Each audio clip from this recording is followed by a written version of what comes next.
जय हिंद दोस्तों। आज हम बात करेंगे अर्बन नक्सल पे।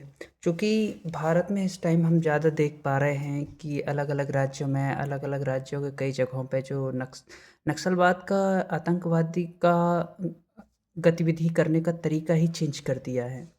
जो विदेशों से हमें नहीं लगता कि जो फंडिंग आती है या किसी अन्य माध्यम से जो भारत में पब्लिकली उस उकसावा दिया जा रहा है, जो दंगों को या इस प्रकार की गतिविधियों को, इसमें किसका कितना श्रेय है, किसकी कितनी गलती है, ये मुझे तो नहीं पता। लेकिन जो आने वाली परिस्थितियाँ लग रही हैं कि हम आने वाले समय में हम जो देख पाएंगे कि सबसे ज़्यादा गृह युद्ध की तरफ ले जाने की स्थिति हो रही है ये।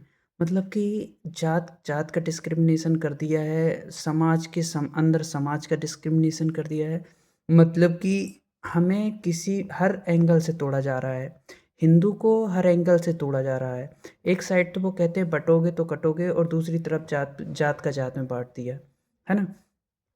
आजकल अर्बन नक्सल एक वर्ड यूज़ कर रहे हैं कुछ पॉलिटिकल लोग कि अर्बन नक्सल को बढ़ावा दे रहे हैं। अर्बन नक्सल का मतलब है कि जो आसपास के एरिया हैं, वहाँ पे लोग बाग अपने इस नैरेटिव को सेट कर रहे हैं और चलाने की कोशिश कर रहे हैं। फॉर एग्ज़ाम्पल 2014 के पहले हमने कभी ऐसा जय भीम जय भीम के नारे नहीं सुने थे। लेकिन वो आजकल कितना क्यों देखने को मिल रहा है, पता नहीं। और इसके पीछे क्या साजिश है और बीजेपी इसको किस ओर ले जाना चाहती है, वो इसका एक डिफ़िकल्ट मैटर है। क्योंकि बीजेपी 2014 के पहले से अगर किसी ने ये बात कही है और उसको डिफेंड करती या एक लूप में रखती कि हाँ, आप ऐसा नहीं कर सकते, ब्राह्मण बनिए भारत छोड़ो का नारा नहीं देना है किसी को, या उसके अगेंस्ट कोई आप एक्शन लेते हैं, तो उसके बढ़ने के चांस बहुत कम थे। चूँकि बीजेपी ने इसको बढ़ावा दिया है, तो जब उसको बढ़ावा दिया है, तो कहीं न कहीं इसके परिणाम भी आपको देने पड़ेंगे। यदि मोदी जी 2014 के बाद से जितनी रेलें निकल रही है, वंदे भारत निकल रही है, बड़े-बड़े पुल बन रहे हैं, सबका श्रेय लेना है तो प्रोसीडिंग ऑफिसर तो मोदी जी हैं, उनको ये बात का श्रेय लेना चाहिए कि हाँ, आपके श्रेय से ये हुआ है ना?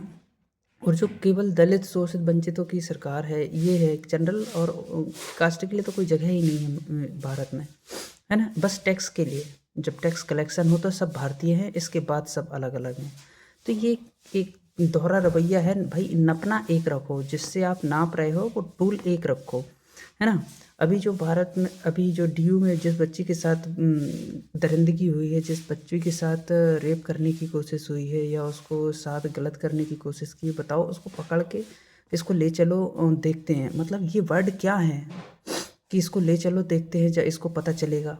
ये क्या कहना चाहते हैं आप? मतलब कि दरिंदगी का लेवल देख रहे हैं आप? ठीक है।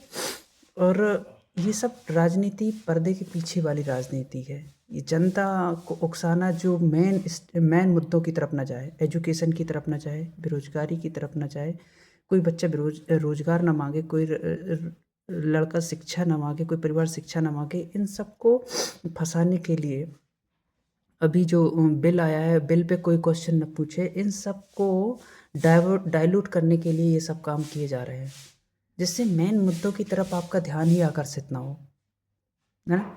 अमेरिका ट्रेड डील पे कोई सवाल ना पूछ ले, इन सब मुद्दों के पीछे कि इन सब मुद्दों पे कोई ध्यान न जाए, इन सब मुद्दों के पीछे कोई क्वेश्चन न पूछ ले, इन सब मुद्दों पे कोई चर्चा ना करे, इसके लिए ये सब काम किए जाते हैं, है ना? और सबसे ज़्यादा लव जिहाद का शिकार SC ST वर्ग है, मुस्लिमों से।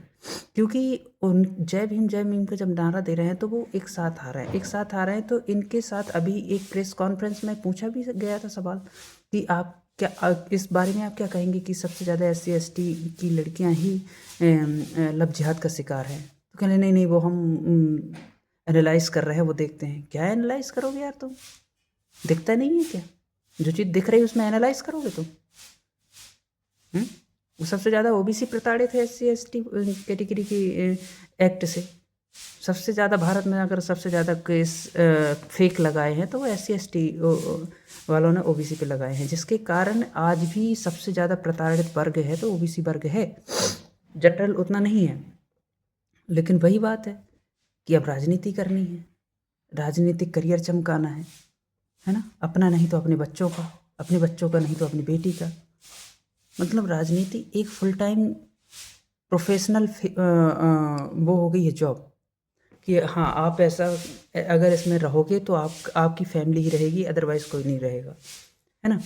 और अर्बन नक्सल को इतना ज़्यादा बढ़ावा देने का सबसे बड़ा श्रेय जाता है, आज तक कभी जेएनयू के कैंपस में नॉर्मल नारे लगते थे, आज़ादी, आज़ादी, लेकिन आजकल एक ढपली गैंग एक्टिव हो गई है ना?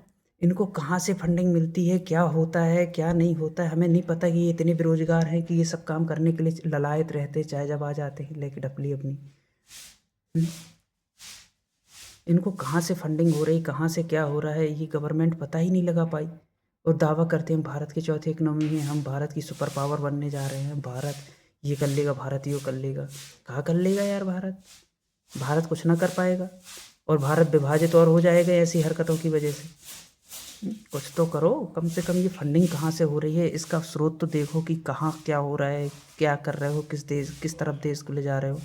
है कि जो योग्य बंदा है उसको आप बाहर रख रहे हो और जो अयोग्य है उनको अंदर रख, अयोग्यों को अंदर लेके तो क्या भारत विश्वगुरु इनके दम पे बनेगा कि योग्यता सड़क पे भीख मांगे और अयोग्य उधर कुर्सी तोड़े? ऐसा तो हो नहीं सकता, है ना? जैसे एमपी को मोहन यादव ने पूरा बीमारू राज्य बना के रखा है। मध्य प्रदेश के जबलपुर में कितनी 6-7 फैक्ट्रियाँ थी, सेंट्रल गवर्नमेंट गन गैरेज थी, व्हीकल थी, जीसीएफ थी, ग्रे आयरन फैक्ट्री थी, सारी की सारी। एक तो वो प्राइवेटलाइजेशन हो गई, उसकी कोई दिक्कत नहीं, चलो ठीक है, कर दिया आपने, अच्छी बात है। लेकिन क्या उसके एवज में आपने और फैक्ट्रियाँ लगाई वहाँ पे? क्या उस नेशनल लेवल की, क्या कोई नेशनल लेवल के कारखाने आपने वहाँ लगवाए? क्या आपने उसको रिवाइव की उसकी वहाँ की इकोनॉमी? वहाँ के लोग आज पलायन करने के लिए मजबूर हैं, उस पे ध्यान नहीं जाएगा। इनका ध्यान जाएगा कि गौ माता बैन, गौ माता की लिए इनके की मांस बेच रहे हैं तो उनके रेट बढ़ा दो, है ना?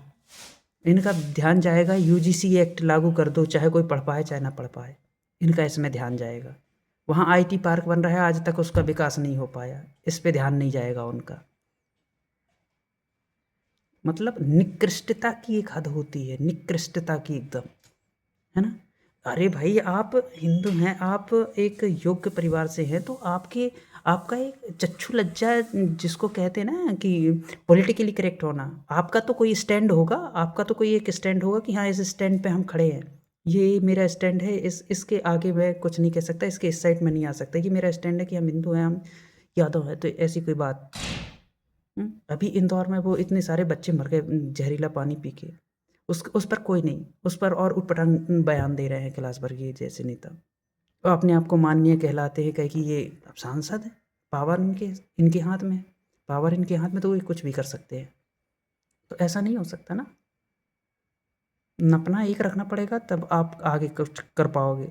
और दूसरी बात कि ये सब हरकतें जितनी जल्दी बंद हो सके, तो अगर आप ऐसे बीमारू राज्य बनाने में सबसे ज़्यादा परेशान हैं तो फिर बना लो, बनेगा ही, वो तो बन ही रहा है।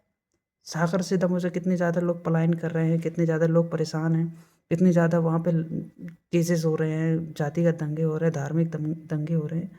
उन सब का क्या असर होने वाला है निकट भविष्य में? सबसे ज़्यादा पलायन हो रहा है इस एरिया में।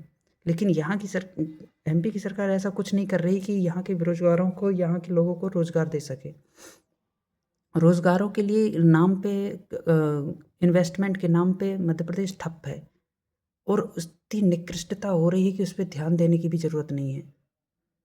इनको कोई मतलब ही नहीं है। इनको ये लगता है कि गरीब का बच्चा गरीब ही रहे। क्यों? क्योंकि बेरोजगारी रहेगी तो ये हरकतें होंगी तो इनकी कोई सुनेगा नहीं।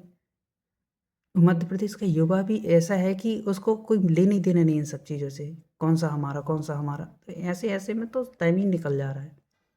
तो इस बात पे दिमाग और कॉन्शियसनेस दिखानी पड़ेगी सबको और उस पे बात करनी पड़ेगी कि आप ऐसा क्यों नहीं कर रहे हैं। अब उसकी अकाउंटेबिलिटी तय करनी पड़ेगी कि हाँ, ये आपने ये टारगेट लिया था और इसको टारगेट को इतने बोल रहे हैं 2047 में भारत भाई अभी क्या कर दिया आपने? अभी कौन से टारगेट अचीव कर लिए हैं और क्या टारगेट अचीव करने वाले हैं? अभी 2047 तक ना हम बचे ना तुम बचो, सब खत्म। न बनाने वाला विकसित भारत बने और बचे और न तो हम बचे, ऐसी कोई बात नहीं। आप अभी तक क्या टारगेट अचीव कर लिए हैं, पहले आपको ये बताना होगा। और आगे नेक्स्ट 5 ईयर में आप क्या टारगेट अचीव करने वाले हैं, आपको ये बताना पड़ेगा। इसके बाद ही हम चर्चा कर पाएँगे कि हाँ, निकट भारत की कल्पना हम कर पाएँगे कि हाँ, भारत कितनी जल्दी विकसित राष्ट्र बनेगा। तो दोस्तों, ये मेरे विचार आपको कैसे लगे? आप कमेंट में ज़रूर बताएँ। धन्यवाद।